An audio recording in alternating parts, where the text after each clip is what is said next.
أعوذ بالله من الشيطان الرجيم بسم الله الرحمن الرحيم الحمد لله رب العالمين والصلاة والسلام على نبينا وحبيبنا محمد وعلى آله وصحبه أجمعين السلام على من اتبع الهدى. Alors voilà, moi c'est Stéphanie Chateau. Je suis la jeune femme qui s'est fait agresser lors d'un contrôle d'identité par la police de Molenbeek. Je suis une jeune femme musulmane convertie à l'islam depuis bientôt 4 ans et je porte le niqab donc depuis bientôt 4 ans aussi et je n'ai jamais eu de problème à cause de celui-ci jusqu'à ce 31 mai dernier et donc je vais donner ma version des faits donc, sur ce qui s'est réellement passé. Avant de commencer, je tiens à préciser que cette vidéo n'est pas une incitation à la haine ou quoi que ce soit d'autre. C'est une vidéo que j'ai décidé de faire uniquement dans le but de clarifier certains points et de faire connaître la vérité, car jusqu'à présent, tout ce qui a été propagé concernant cette affaire n'est que mensonge et n'est que mensonge en fait. Donc voilà, ce jeudi matin, donc 31 mai, j'étais assise à l'arrêt du tram 19, situé à Jette, pas loin de la place du Miroir, où je précise, c'était à Jette et non à Molenbeek comme les journalistes l'ont raconté. J'étais donc assise à l'arrêt du tram, j'attendais mon tram pour me diriger vers l'hôpital Brugman où j'avais un rendez-vous donc à midi, un rendez-vous assez important. Lorsque 2 agents policiers, donc en civil, sont venus vers moi et m'ont demandé donc ma carte d'identité. Donc j'ai directement coopéré, ma carte d'identité je l'ai donnée sans problème. Ensuite ils m'ont demandé si j'acceptais de soulever mon niqab afin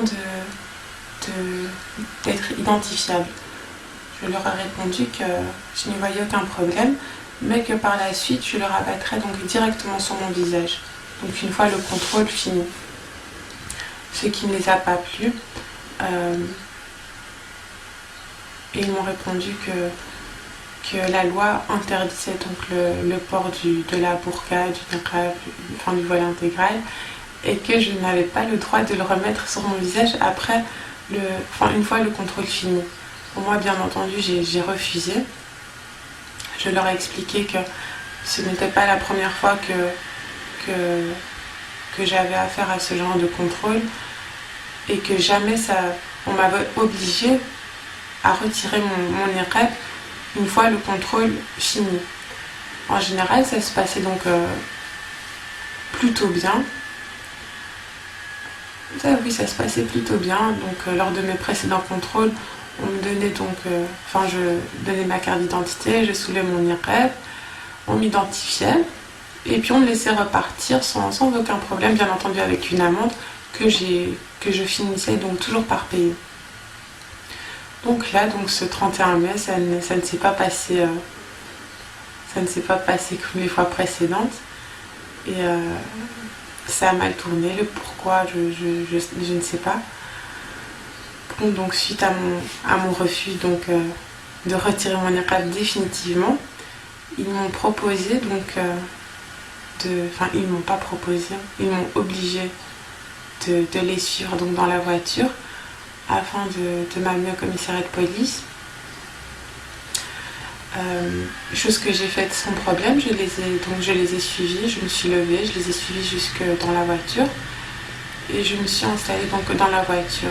Une fois assise dans la voiture, j'ai voulu prendre mon téléphone afin de téléphoner à l'hôpital pour les prévenir que j'aurai un retard.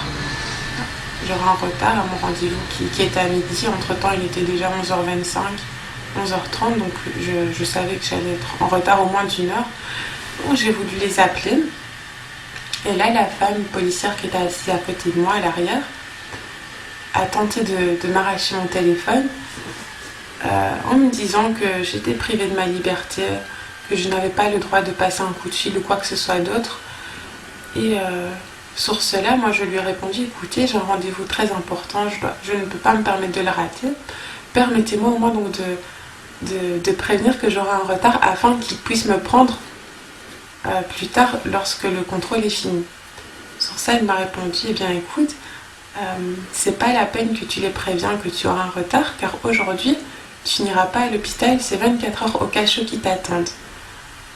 Moi, sur ça, je lui ai répondu, ce sont des menaces, et ensuite elle m'a dit non, pas du tout, c'est une leçon, on va te donner une petite leçon, tu vas apprendre à respecter les lois. Donc voilà, une fois arrivé au... Donc il faut savoir que dans la voiture, il y a eu déjà des petites menaces, des insultes, des propos racistes concernant ma religion, mon voile. Mais pas, dans la voiture, pas de violence. Donc je tiens aussi à préciser que... Parce que donc les journalistes ont raconté que j'ai agressé des policiers dès le début du contrôle, alors que c'est totalement faux. Donc comme je vous l'ai expliqué jusqu'ici, il n'y a pas eu de violence, ni de ma part, ni de leur part, donc jusqu'ici. Donc une fois arrivé au commissariat, ils m'ont placé dans une sorte une petite pièce qui n'était pas un bureau, c'était une sorte de débarras. Oui, c'était une petite pièce, une sorte de débarras. Et là, ils m'ont laissé donc avec 3 femmes. J'étais avec 3 femmes seules qui ont tenté de m'intimider par toutes sortes de menaces, des insultes, etc. Et elles m'ont demandé donc de retirer mon niqab. Ce que j'ai fait donc sans riposter. J'ai soulevé mon niqab et ensuite elles m'ont dit tu ne dois pas... En fait, elles m'ont demandé donc de retirer mon voile. Moi, lorsqu'elles m'ont parlé donc de voile, j'ai pensé qu'elles parlaient de mon niqab. Donc j'ai retiré mon niqab et sur ça, elles m'ont répondu on ne parle pas de ce voile-là, on parle de tout ton voile, celui qui te couvre les cheveux et tout ton corps. Tu vas le retirer. Ensuite, moi, j'ai répondu que je refusais car je ne voyais pas pourquoi devoir me mettre... Pourquoi me déshabiller pour un contrôle d'identité. Donc j'ai pas compris, je voyais ça vraiment comme une énorme injustice, humiliation. Donc, j'ai refusé.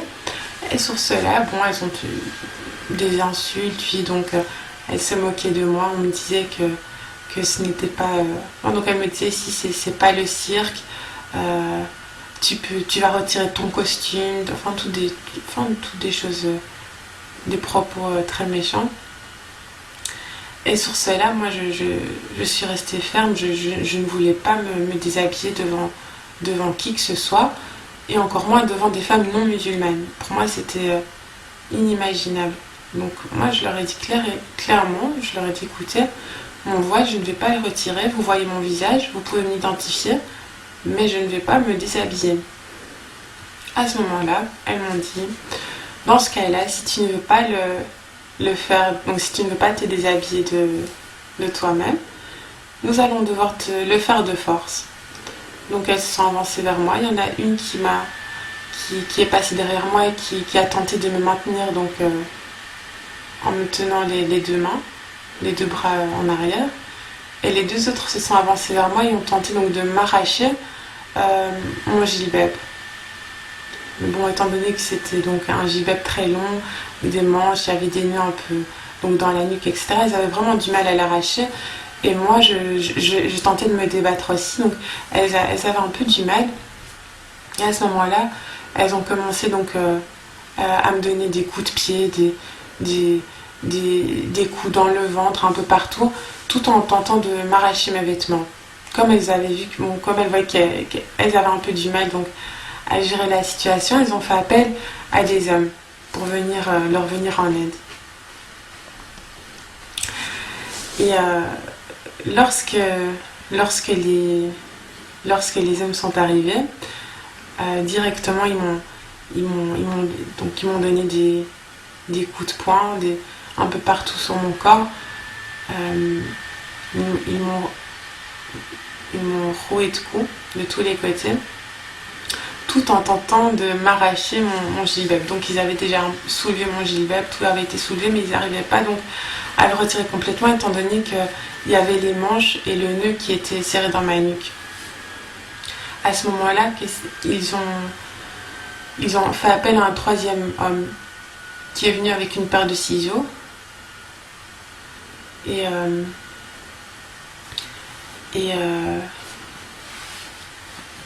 là, ils m'ont plaqué à terre. Et un homme s'est assis sur mes fesses et a commencé à couper tous mes vêtements, mon gilbab, mon niqab, mes sous-vêtements avec ce ciseau. Donc voilà, j'étais allongée donc à terre avec cet homme assis sur mes fesses qui me déchirait tous mes vêtements à l'aide d'un ciseau, et les morceaux restants il les déchirait à l'aide de ses mains. Et les deux autres hommes étaient autour de nous, ils me donnaient des coups de pied sur ma tête et des coups de poing, et d'ailleurs c'est ça qui a provoqué ma commotion cérébrale et non un soi-disant coup de tête que j'aurais porté à une policière. La commotion cérébrale a bel et bien été provoquée par les coups que ces policiers m'ont portés donc, sur la tête. Lorsque j'étais donc allongée par terre, ils cognaient ma tête sur le carrelage. Et à ce moment-là, un homme m'a passé des menottes aux mains, donc à l'arrière dans mon dos. Et il m'a soulevée j'avais attaché mes cheveux, j'avais un chignon. Il a pris le ciseau, il a coupé donc l'élastique et il m'a arraché par les cheveux donc en arrière. Afin de me soulever, il voulait que je me lève en fait. Donc il m'a tiré en arrière tout en tirant aussi sur les menottes, et donc je me suis levée en arrière et je me retrouvais sur mes deux genoux. Et c'est alors que il y avait cette femme, une des femmes policières qui était devant moi, qui était occupée à me porter des coups, qui était occupée à me porter des coups, et moi donc j'essayais de me défendre tant bien que mal, me défendre, disons plutôt, de me protéger de leurs coups, surtout leurs coups qui étaient portés à mon visage. J'essayais donc tant bien que mal de me protéger le visage. Et à ce moment-là, donc cette femme qui était devant moi, donc lors des gestes brusques que j'avais pour me protéger, ma tête a cogné donc sa tête, et c'est ça qui lui aurait donc apparemment provoqué une fracture du nez. Donc je tiens à préciser que ce n'était pas délibéré. C'est un coup qui est parti donc lors de si je puis dire la bagarre, parce que ils étaient tous autour de moi, ils me portaient des coups, j'essayais de me défendre, surtout de me protéger, donc de protéger mon visage, protéger ma tête des coups. J'avais très très peur, donc j'essayais tant bien que mal, et c'est alors que ma tête a cogné le nez de cette femme. Ensuite, quand elle a eu donc le coup, elle s'est énervée. Et là, ils sont devenus encore plus violents avec moi. Ils ont commencé donc... et c'était alors que... Donc à ce moment-là, j'étais à genoux. Ils m'ont donc forcé à me mettre à quatre pattes. Ils m'ont arraché mon pantalon. Alors qu'ils avaient déjà découpé tous mes sous-vêtements. Donc j'étais nue. Ils m'ont arraché mon pantalon. Un homme s'est assis sur moi à l'arrière. Et il m'a dit, si tu vas voir, on peut faire pire qu'à Guantanamo. Ici c'est pire que Guantanamo. Et puis ils ont commencé à rigoler, à m'insulter, à insulter la femme musulmane, à insulter l'islam. Et avec un morceau de tissu, un morceau de mon niqab qui était resté accroché à mon cou, ils ont commencé, donc l'homme qui était assis sur moi a commencé à me tirer donc à l'arrière, à m'étrangler avec ce morceau de niqab. Et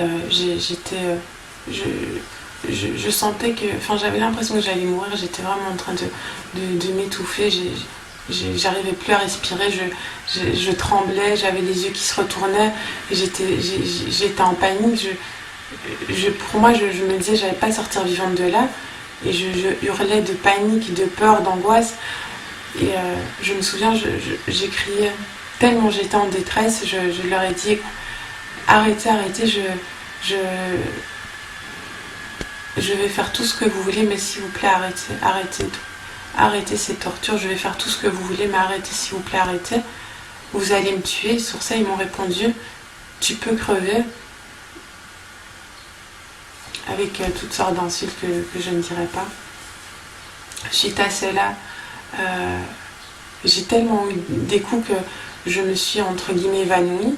J'étais allongée par terre, inerte, je ne pouvais plus bouger. Tellement j'avais hurlé, je n'arrivais plus à hurler. Ensuite, je me souviens les derniers mots les dernières phrases que j'ai pu dire, c'était des dua où je demandais que Allah leur brise leur dos, qu'il les punit pour tout le mal qu'ils étaient occupés à me faire. Et lorsque j'ai dit ça, ils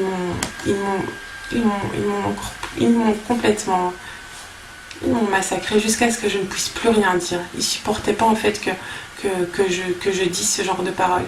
Et pourtant, Wallahi, moi je ne les ai pas insultés, j'ai rien dit, j'ai seulement dit des dua et je les suppliais pour qu'ils arrêtent de me faire du mal. Ensuite, ils m'ont vraiment massacré jusqu'à ce que je ne puisse plus parler, plus bouger.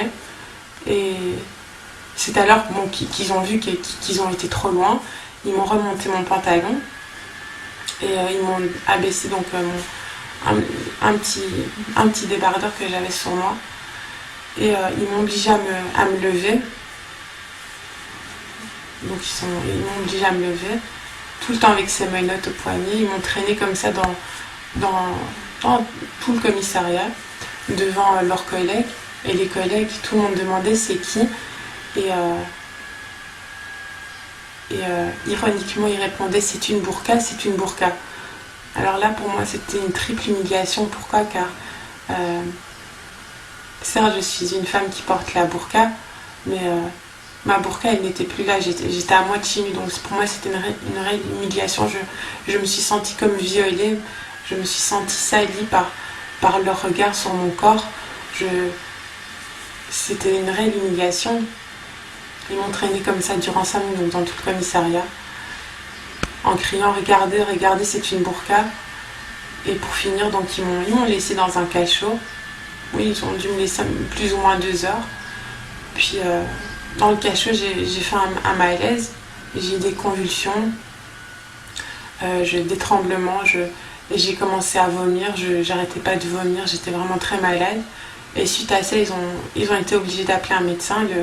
Ils m'ont amené donc par la suite directement aux urgences. Alors ici, j'aimerais bien donc parler du transfert du commissariat de police jusqu'aux urgences. Beaucoup de personnes ont dit que je serais sortie donc nue, d'autres disent que je suis sortie du commissariat totalement habillée de mon gilbab. Ça, c'est ce que d'ailleurs les policiers disent. Alors ici, c'est un gros mensonge. Ce qu'il s'est passé, je vais vous l'expliquer. Lorsqu'ils m'ont sorti du cachot, j'ai demandé si je pouvais appeler. Lorsqu'ils m'ont expliqué que j'allais être transférée à l'hôpital, je leur ai demandé donc de récupérer mon gilbab. Je savais qu'il avait été déchiré, mais j'avais envie en fait d'essayer de voir s'il y avait moyen encore de faire quelque chose avec afin de me couvrir. Donc ils m'ont apporté mon gilbab qui était déchiré. J'ai essayé de le mettre sur moi, mais il était tellement déchiré en lambeaux que je ne pouvais plus rien faire avec. Donc moi je leur ai demandé, je leur ai dit je ne sortirai pas à moitié nue. Donc j'ai demandé si je pouvais passer un coup de fil à quelqu'un, donc quelqu'un qui puisse m'apporter un vêtement convenable, ne fût-ce qu'un gilbab, subhanallah, ne fût-ce qu'un gilbab. Et donc j'ai appelé une personne qui m'a dit qu'elle allait arriver dans l'heure qui suit, donc pour m'apporter un gilbab. La personne donc a dit aux policiers, donc a demandé aux policiers d'attendre maximum 1 heure, donc attendre le temps que la personne arrive pour que je puisse m'habiller et sortir avec une tenue convenable et un gilbab du commissariat. Et les policiers ont répondu qu'ils n'avaient pas le temps d'attendre et que j'étais obligée, donc que j'allais être transférée à l'hôpital directement et que ça se passerait donc sans voile ni quoi que ce soit. Donc voilà, quand on m'a fait sortir du commissariat, j'étais pieds nus, avec un pantalon et un petit débardeur sans sous-vêtements en dessous. Et voilà, j'avais pas de gilet, pas de veste, pas de hijab, pas de jilbab ni quoi que ce soit. Et on m'a emmené comme ça jusqu'à l'hôpital aux urgences. Une fois arrivée aux urgences, j'ai été directement donc on m'a mis aux soins intensifs. Le chef de service a dit que j'étais dans un état critique et il a refusé de me laisser sortir d'ailleurs ce jour-là. Alors que les policiers, eux, ils auraient espéré que le docteur fasse un papier justement pour pouvoir pouvoir confirmer que je puisse être en cellule malgré mon état de santé. Le docteur a refusé et le docteur a constaté donc que j'avais une commotion cérébrale suite à plusieurs examens qu'on a fait et toutes sortes d'autres sévices et tout est noté. Donc le docteur a fait un rapport, tout est noté sur feuille. Donc pour ceux qui disent que je mens, etc., j'ai la preuve. Donc les examens prouvent donc ce que je raconte et j'ai les papiers. Donc voilà. Ensuite, je pense que je vous ai raconté donc ma vérité, la vérité, donc la vraie version des faits. Et donc bien entendu, je l'ai raconté en gros. J'ai pas été dans les détails, mais l'essentiel vous le connaissez. Donc à présent, j'aimerais bien, donc j'insiste sur le fait que cette vidéo a été enregistrée dans l'unique but de faire connaître la vérité à tout le monde en fait, aux musulmans, aux non-musulmans, à tout le monde. Et cette vidéo n'est pas une incitation à la haine. Je le précise, ce n'est pas une incitation à la haine. Et voilà, j'espère qu'enfin les mensonges vont finir concernant cette histoire et que la vérité va prendre le dessus.